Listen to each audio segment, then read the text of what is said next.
Magandang araw, ako po si Christian Esguera at narito ang ating 5 takeaways mula po sa Day 8 ng impeachment trial ni Vice President Sara Duterte.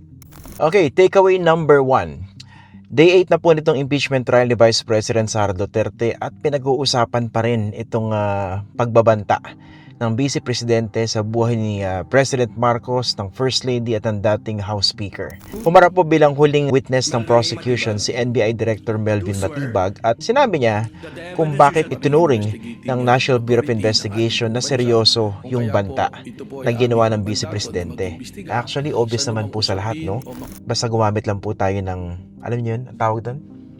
Alam ko na, common sense. At hindi po gamitin yung pagiging partisano ng isang tao. It was plain to see for everyone sa lahat po ng mga nakapanood na seryoso po yung banta ng Vice Presidente. Pero syempre, kailangan pa rin po siyang pag-usapan dito po sa impeachment trial at kailangan po ng abogado ng Vice Presidente na ipagtanggol siya, i-justify at i-downplay yung pagbabanta.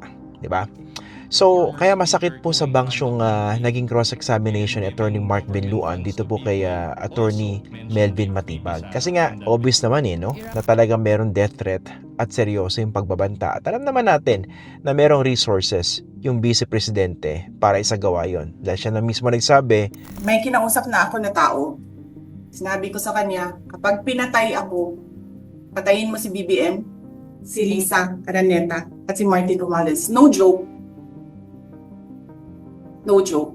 Nagbilin na ako, ma'am. Pag namatay ako, sabi ko, huwag ka tumigil hanggang hindi mo mapatay sila. And then he said yes. okay, ano ba yung hindi maganda doon sa cross-examination? Nakita niya naman, yung pagtatanong kung meron bang personal knowledge itong si Director Matibag doon sa kanilang inimbestigahan, kung naka-attend ba siya nandun ba siya mismo doon sa November 2024 online press con kung saan inisyu ng Vice Presidente yung pagbabanta. Pointless di ba? Kasi kaya nga sila nag-iimbestiga para malaman yung punot dulo nito. Of course, naintindihan natin na pinipilit ng defense na hindi merong konteksto yan. Pero again, that cross-examination was pointless and that the defense team actually looked miserable in that cross-examination of Melvin Matibag. Tanggapin na po natin. Takeaway number 2. Sa tingin po natin naging successful itong pagtestigo ni NBI Director Melvin Matibag para to prove the point na talagang seryoso po yung banta ng Vice Presidente at hindi ito pwedeng isa walang bahala. Kaya pointless po yung sinabi ng defense na hindi, kung wala kang personal knowledge dyan, hearsay yan or chismis. To characterize that as chismis, parang pampogi points lang siguro doon sa mga nanonood, doon sa mga DDS na tinutunghayan yung proceedings. Pero pag inisip mo, how can you characterize that as hearsay? Tapos pangalawa, the witness actually tried to establish the so-called pattern of violence when you talk about Sara Duterte or the family itself. At kaya nga napag-usapan po ron yung dating ginawa ng Vice Presidente at nalusutan niya ito yung nanapak siyang sheriff, hindi po ba? Tapos banggit din po itong affidavit ni Arturo Las Cañas, yung self-confessed DDS hitman ni Rodrigo Duterte. So, nailatag po ron na merong pattern of violence itong si Sara Duterte. That's why that particular threat had to be taken seriously. Again, it was plain to see for everyone Kaya, naisip ko bakit pa ba natin binibelabor tong point na to. But then again, the defense lawyers had to do their job and we understand that. Nga lang, sa mga nag-oobserba dun sa proceedings, masyado nang mahaba para dito sa particular Article 4 na ito. Diba? It's time to move on to the next article of impeachment. Ito pa Ito pa yung weird dun sa cross-examination ni Attorney Mark Binluan. Banggitin pa naman na ang taas ng trust ratings pa rin itong si Vice President Sara Duterte, which was consistent dun sa binanggit ng kanilang lead defense lawyer noong day 1 na binota raw si Sara Duterte na higit sa 32 million Filipinos. At sa akin, that's pointless. Diba? Ano ngayon kung binoto siya ng mas maraming Pilipino? Kung mataas pa rin yung kanyang trust rating. Actually, that only proves the point na dapat mas nire-respeto mo yung posisyon. Mas ginagawa mo ng ayos yung trabaho mo at hindi ka gumagawa ng mga impeachable offense tulad ng betrayal of public trust. Dahil pag ganon, mas malaki yung mandato mo, mas malakas, mas matibay yung suporta na mo sa taong bayan, dapat mas nare-respeto mo yung mandato at hindi ka gumagawa ng mga bagay that would betray the public trust. Pagka po ating pinagbasihan ang popularidad, ang ibig sabihin po ba nito, ang isang pinakakilala at popular na tao pwede nang gumawa ng krimen at hindi natin papapanagutin? Okay, takeaway number 3. Pag-usapan natin itong direct examination na isinagawa po nitong si Lead House Prosecutor Jervy Luistro dito po sa kanilang last witness na si NBI Director Melvin Matibag. Okay, for the first time we saw her in action dyan po sa impeachment trial after niya mag-deliver nung rather compelling opening statement nung day 1 impeachment trial. Okay, sa atin po, clearly na-achieve ni Congresswoman Luistro yung ilan po sa mga pangunahing objectives. Actually, yung mga objectives ng kanilang direct examination. At pangunahin po rito, yung pagkaka-establish na through the witness, si Director Matibag, na yung pagbabanta ng Vice Presidente laban dito sa Pangulo, sa First Lady at saka sa dating House Speaker was a matter of national security. Kaya nga meron pinag-usapan dito na binanggit si Director Matibag na kinetic force.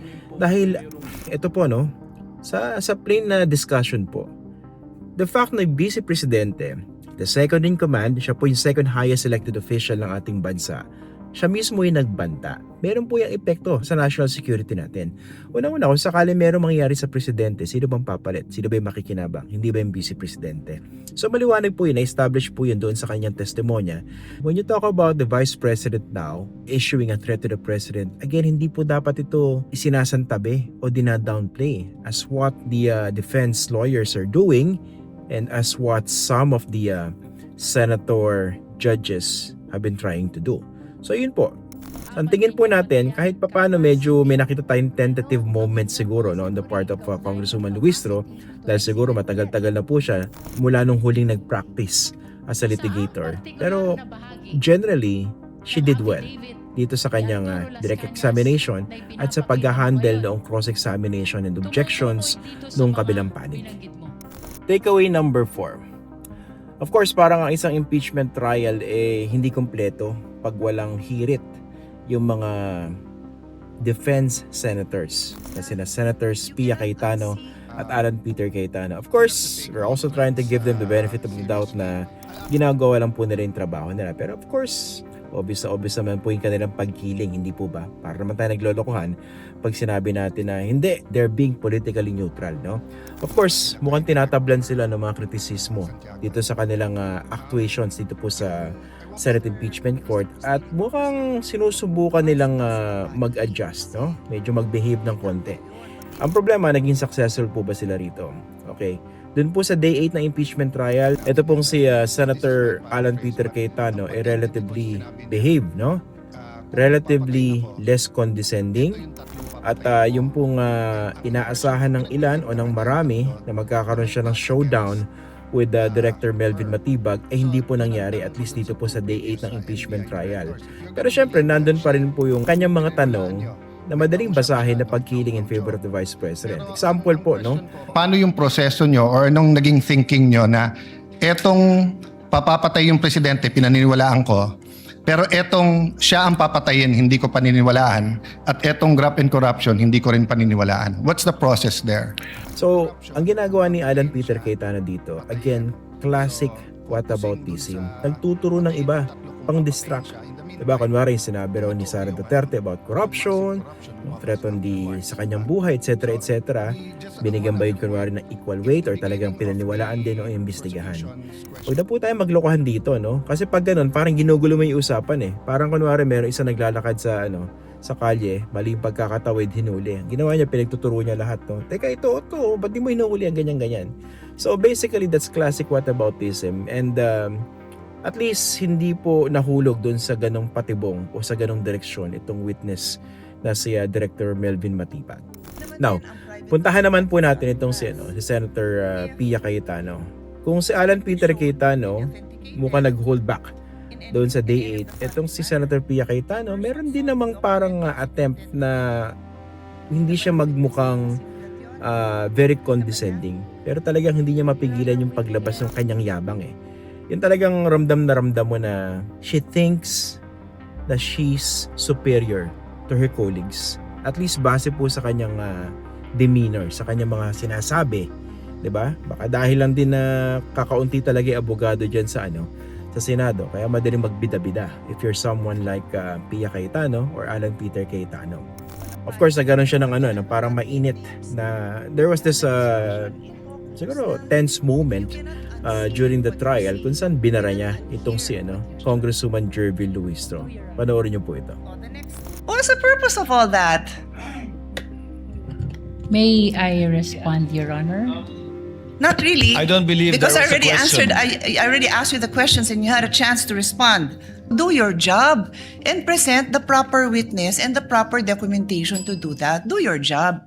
Ang problema, A few moments later. Again, there are lots of cases supporting this. So,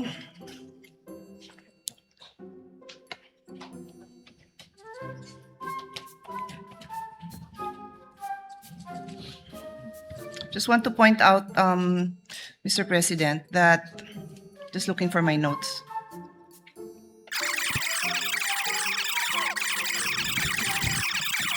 Sorry, with the indulgences of the body, I'm just looking for my notes because I want to be accurate in my the next statement that I'm going to read into the record.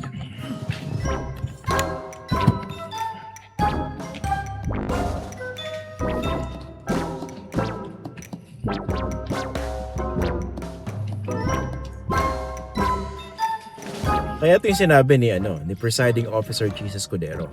If the lady cannot locate it, she may avail of her time again tomorrow since Director Matibag and the counsel for the parties will Pwede be here naman, tomorrow. but if you give me a few more seconds, I might be able to dispose of this issue, Mr. President, Mr. Presiding Officer. Ang kawawang Chase, medyo natarayan pa ni Pia Cayetano. So ayan, di ba? Again, ang isang impeachment trial day, mukhang hindi kumpleto pag walang ganyang antics from either of the Cayetanos or from both of them. Takeaway number 5.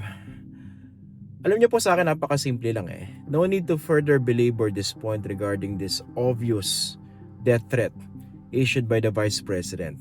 Actually, repeatedly, hindi po ba? Laban dito sa Presidente, sa First Lady, at sa dating House Speaker. Meron po yan national security implication. Kung may mangyari dun sa Presidente, obviously makikinabang dyan yung Vice Presidente. Hindi yan pwedeng tratuhin na simpleng outburst dahil yung pagkakasabi ng Vice Presidente, napakadetalyado eh. May kinausap na ako na tao. Sinabi ko sa kanya, kapag pinatay ako, patayin mo si BBM, si Lisa Araneta, at si Martin Romualdez. No joke.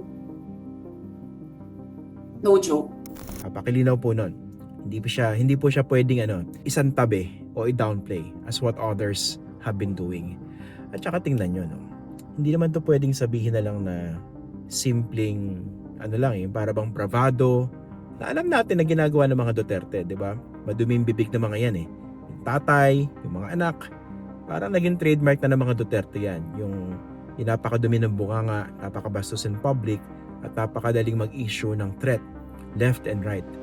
At itong magkapatid na mga Duterte, si Sara at si Baste, parang meron pang fascination sa ulo. Di ba?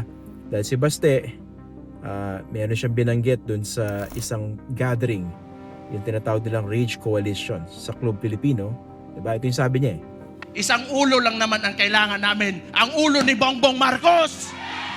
Tapos, ito naman si Vice Presidente, ulo rin yung binanggit.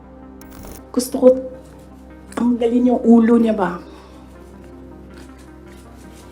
Paano ba lumaki itong mga Duterte na ito? Para meron silang fascination sa violence, in particular, doon sa pugutan ng ulo. Diba? Minsan mapapaisip kayo, anong childhood kaya meron itong mga Duterte na ito para maging ganyan yung pag-iisip nila. Okay. So, again, ito yung pinaka-point natin dito. The Dutertes, the father in particular, including the Vice President who stands on trial now, dito po sa kanya impeachment trial, they have gotten away with so many things for so long. Yung pananapak ni Sara Duterte sa sheriff, naresultan niya yun. Diba? Itong death threat na ito, what would it tell us kung sakaling ito malusutan pa rin niya? Again, ang pinag-uusapan po natin dito, hindi kulong, no? Dahil wala pa namang kaso laban sa kanya na kriminal sa korte. Ang pinag-uusapan natin dito, yung pagpapanagot sa Vice Presidente dahil dito sa death threat na binanggit niya. Ito po yung sinabi niya, di ba? Na napakalinaw po. And ano namang klaseng tao tayo? Anong klaseng bansa tayo? Kung pinapalusot natin at pinapayagan natin yung mga leader natin ng mga pinakamatataas na manakot ng ganito. So kung malusotan nito ng mga Duterte, ano na? So again, ako po si Christian Esguerra and these have been my 5 takeaways mula po dito sa Day 8 ng impeachment trial ni Vice President Sara Duterte. So help me God.